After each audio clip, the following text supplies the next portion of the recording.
Welcome! In this tutorial, we'll explain the LOD and LOQ function in visionCATS, which helps ensure reliable detection and quantification of substances.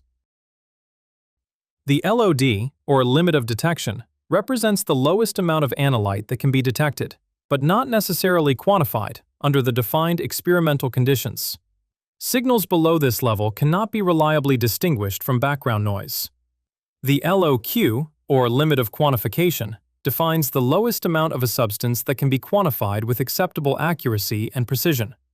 Results below this level are still calculated and displayed, but they are considered unreliable for quantitative reporting.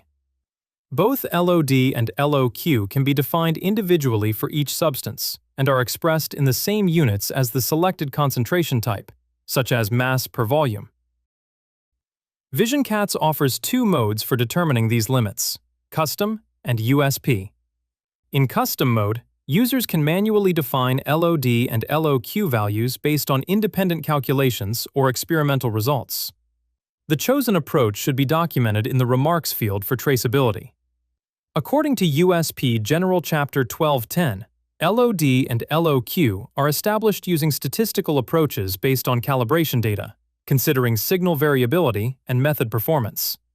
These limits must be verified during method validation, particularly for LOQ, where acceptable accuracy and precision must be demonstrated. In a practical aspect, it requires a linear calibration model with at least 4 reference points. However, 5 are recommended for improved robustness. Once defined, the LOD and LOQ thresholds are visualized in the calibration step as colored vertical lines with shaded areas.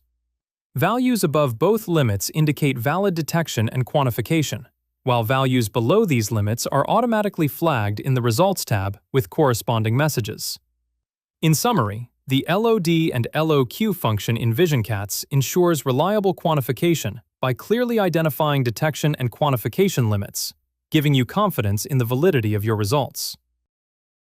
Thank you for watching this visionCATS tutorial video.